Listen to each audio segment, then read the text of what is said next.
Four Star Playhouse, starring David Niven, Charles Boyer, Dick Powell, Merle Oberon.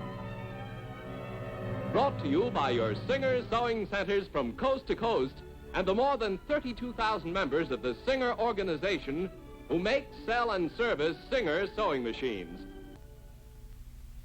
Tonight on Four Star Playhouse, Singer presents David Niven in Finale.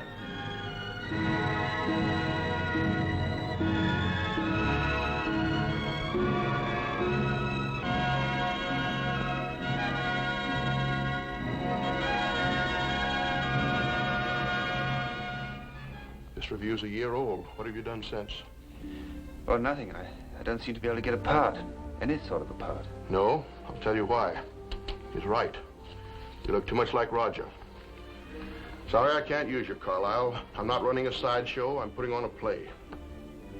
I can't tell the difference between you and Roger. How do you expect the audience to? I'm sorry. Mr. Jameson told me to tell you he's afraid you won't do. The part calls for an older man. I'm sorry, Mr. Carlisle.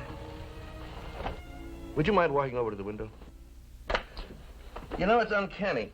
I could have sworn that I was listening to the voice of Roger Carlisle. And the profile. The spinning image. Just what's your relationship to Roger?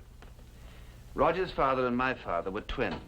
Well, I have $170,000 tied up in this production. I know. You don't want me. I can't take the chance. I can't take the chance that the critics are going to say that I'm taking advantage of Roger's name. It's not that you think I can't handle the part. No. It's just that I look too much like Roger. Yeah. But I can change my voice and with makeup. The part is too big. Oh, I need a part like this. I'm sorry, Carlisle.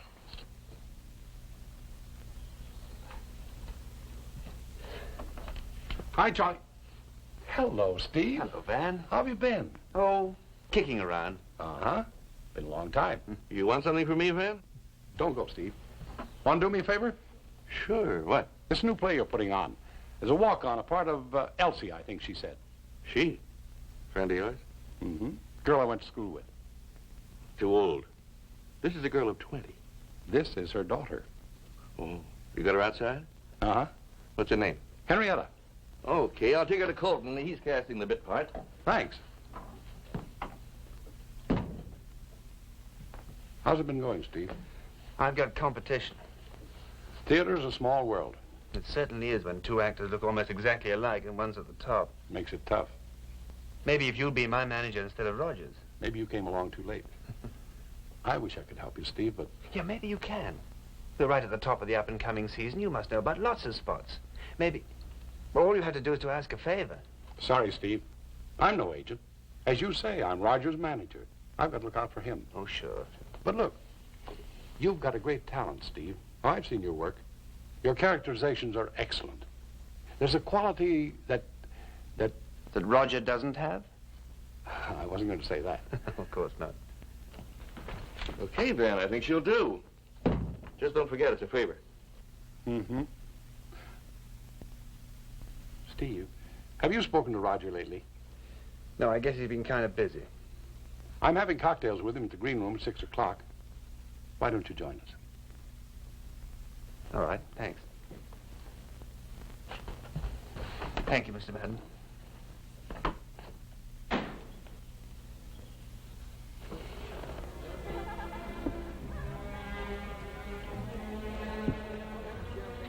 It's been a long season. Now, with the play closing, we're going to have to find something for the fall. Oh, there's plenty of time. Days have a habit of stretching into weeks. Before we know it, we'll be frantic. It's the same thing every year, isn't it?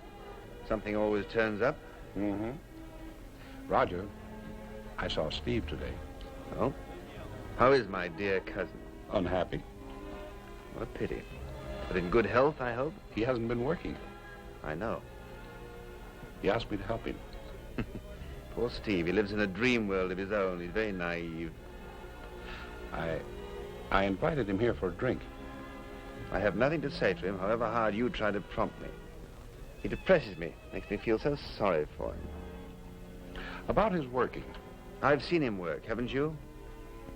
I think you should try... Ah, Gloria. Hello, darling.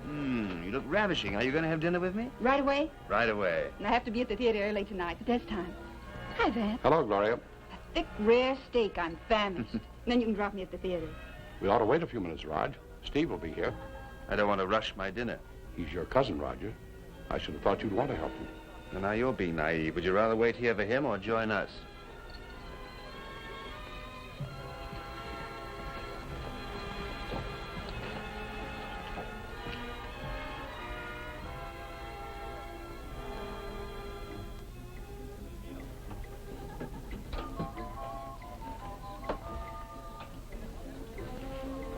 Roger been here, Tom?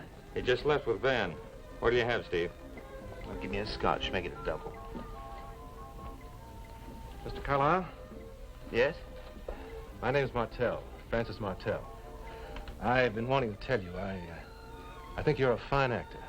No, I'm afraid you're mistaken. I'm not Roger Carlyle. No, I'm not mistaken. You're Stephen Carlyle, Roger's cousin. I've seen you. Small parts, but excellent. Well, not very lately you haven't seen me, but thank you just the same. You know, it's rather fortunate my meeting you like this. Oh? You see, I'm an author. Books mostly, but I've been studying the theater, and I just finished a play. Well, that's fine, Mr. Martell. Mr. Martell, but I don't see how I can help you. Well, there's a very excellent part in it for you. No, I'm afraid you better try and sell your play without me. I'd just be a drawback. Apparently, I look too much like my cousin. But that's just it. The leads are played by two people who resemble each other. Two people? Yes, and I thought that possibly you and your cousin... Two people who look alike? Yes. A play for Roger and me? Right. Well, where is it? Believe it or not, I happen to have a copy with me. What are we waiting for? Let's go. Where? Let's go to my place. I want to read this right away. Put it on the tab, Tom.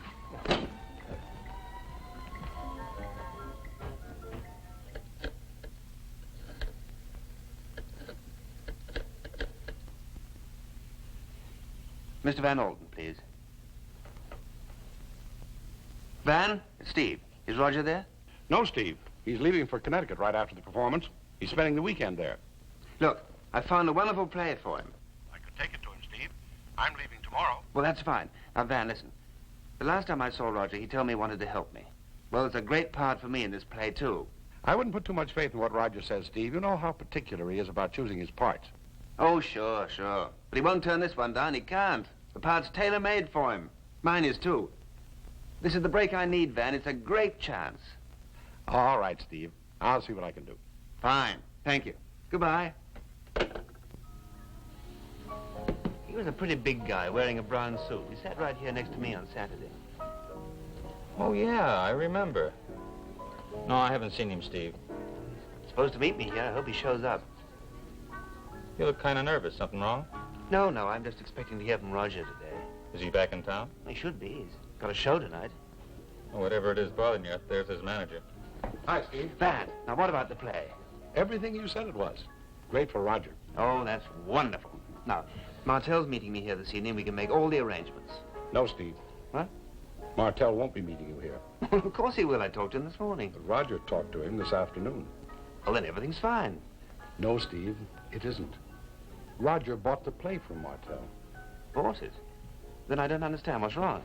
He's been looking for a good story for his first picture. He's going to take it to Hollywood. Hollywood?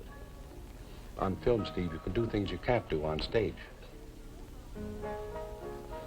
You mean he's going to play both the parts? Mm-hmm.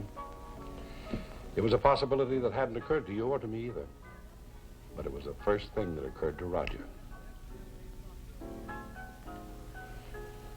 Sorry, Steve.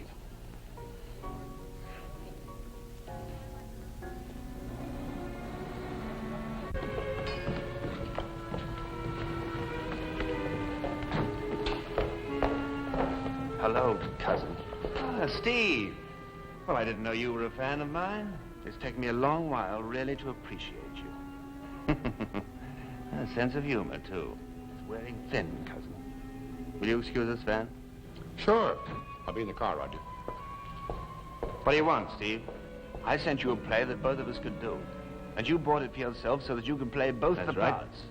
A matter of common sense. Good business. Good business. Safeguarding my future. I've been watching you for a long time, Steve. That last part you played, I saw it 8 times. Do you know why? It's taken me some while, but I think I'm just beginning to understand. Do you think I relish the idea of another actor who looks like me and sounds like me and who's 12 years younger? Despite my public, Steve, I'm not a great actor. I never will be. I'm a good technician. But you have a great talent. Thank you. Do you think I can afford to let the critics compare your work to mine? Do you think I'd be such a fool as to appear on the same stage as you? That explains it. And the trouble I've had getting a part. I have a certain amount of influence on Broadway. I've been pretty stupid, haven't I? Oh, give it up, Steve. Do something else. Sell shoes or something. You have a lot of charm. You'd make a success. The theater's my life, Roger. Well, you're throwing your life away because I warn you you'll never get anywhere. And I warn you that I'll... You'll what?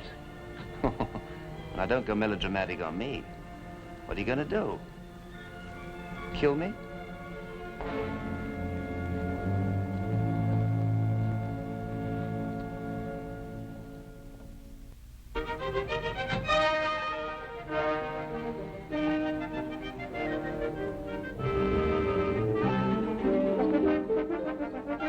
Roger Carlyle is settled at the Beverly Towers here in Hollywood, and shooting has started on his first picture.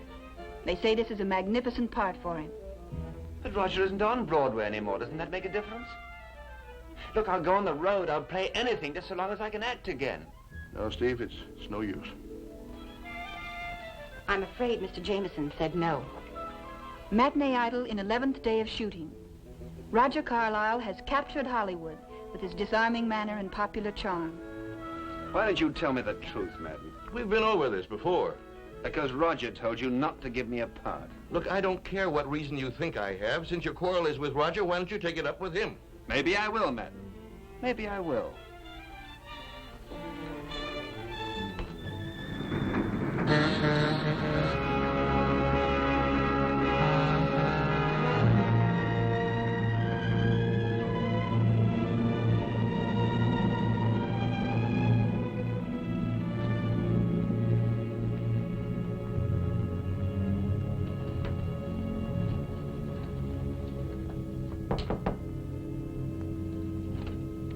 Hello, Van.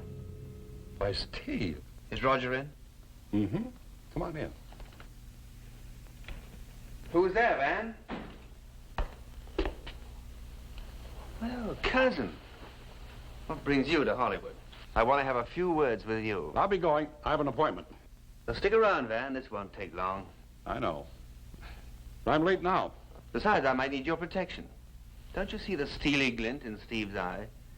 He's liable to pull a gun on me. Maybe, if I had a gun. Well, see you later. I'm in a good mood, Steve. Don't abuse it. If it's money you want. No, it's not. I want to know how long you think you can keep this up. Keep what up? I intend to work in the theater whether you like it or not. Well, go ahead. At the moment, I can't. But I'm going to change that. Are you sure? You really are afraid of me, aren't you, Roger? I don't know why I should be. Because this is the Magic City, and I own it. Figuratively speaking, Stephen, of course. My name is in every newspaper, on everybody's lips. And this film, which I've just started, which you were good enough to find for me, will do me 10 times more good than the biggest Broadway hit. And incidentally, will make me more important on Broadway than I ever was before, if that were possible. Oh, you struggle a long time. You think you're never going to get your reward, but you do. You do. And your name goes ringing round the world. Your image is on film, preserved for posterity. This is not like working in the theater, acting your heart out, and then the stupid, ugly people get up from their seats and go out into the night and forget you. What's the matter with you? You look as though you were on stage on opening night, you'd forgotten your lines. More like a dress rehearsal. I wasn't sure if I could handle the part, but now I know I can do it just fine. I don't know what you're talking about. Well, good luck, Roger. I've got what I want, and I'm holding on to it. I don't need any more luck. You've just had some.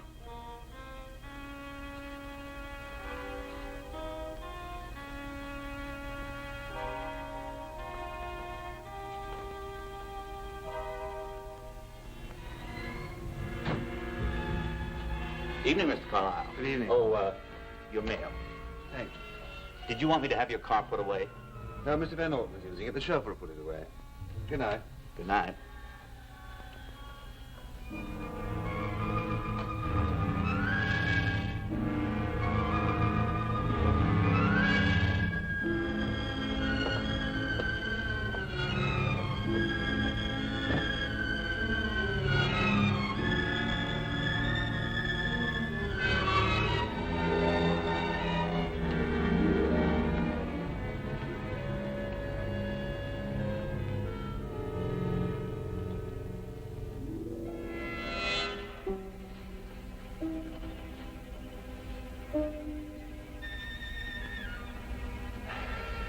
Stupid thing, I left my key in the apartment this morning. I went out. Do you have a duplicate? Yes, I believe I have. How's the picture coming, Mr. Carlyle?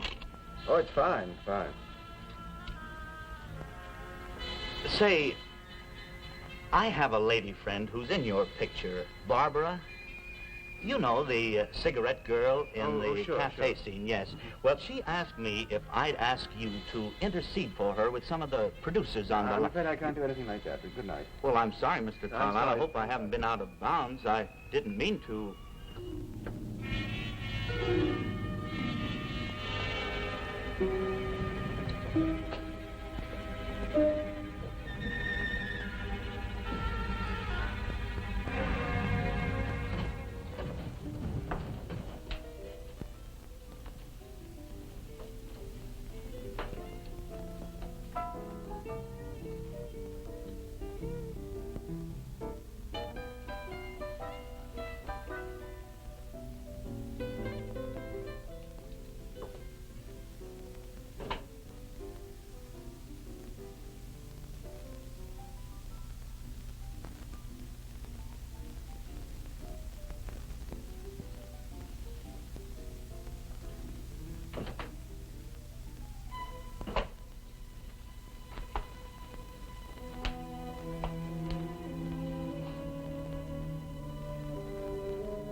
Hello? Roger? Is that you, Roger? Yes. Oh, well, I'm sorry to get you up, but I seem to have misplaced my wallet. I just can't find it. Wallet? Yes, I was thinking I might have dropped it in the car.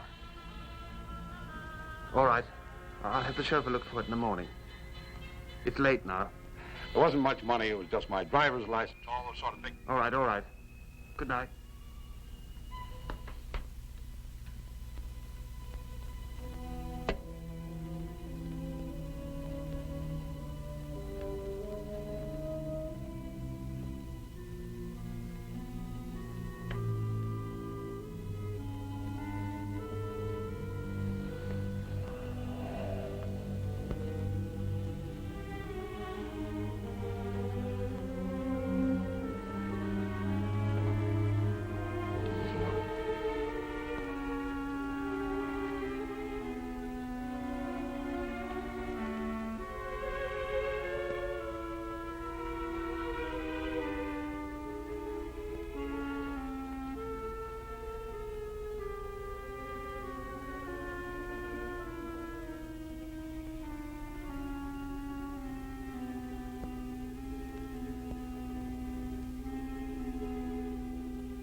Oh, Mr. Van Alten. Hello, I just want to see Mr. Carlisle.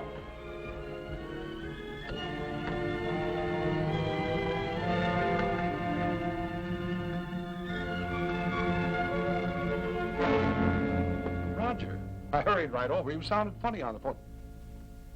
Steve, hey, what the devil is this? What's all that? Where's Roger? I was going to kill him. Kill him. I was going to make it look like an accident. I had it all worked out. And then I couldn't. Kill him? Sounds impossible, doesn't it? But it seemed as though it was his life or mine. He's killing me, Van. This is fantastic, Steve.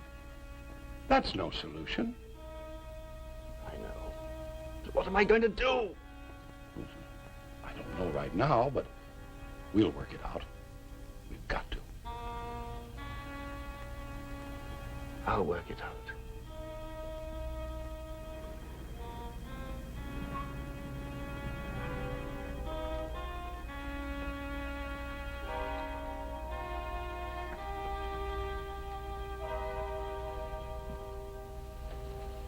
All over, eh? Yes. Sure was in surgery a long time. Plastic surgery takes a long time. Plastic surgery? Him? Mr. Carlisle will need rest. Complete quiet for a few days. Huh? Oh, sure, sure.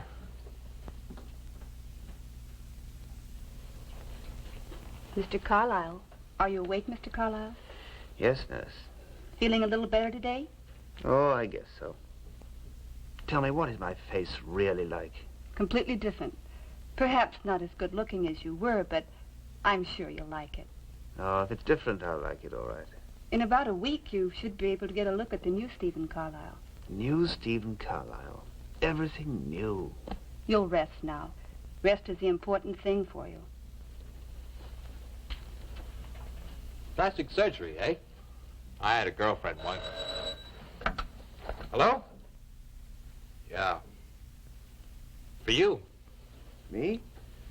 Nobody knows I'm here. May I, nurse? I guess so. A little telephone conversation can't hurt you. Yes?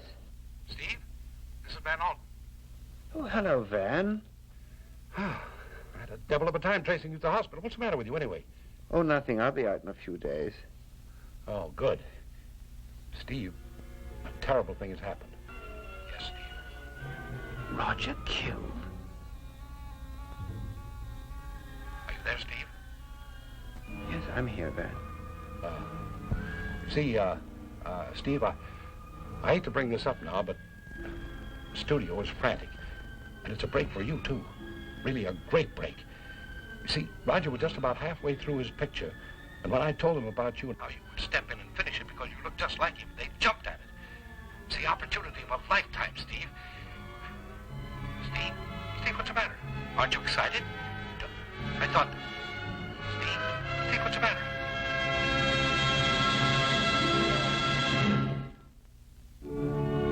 Your star, David Niven, will return in just a moment.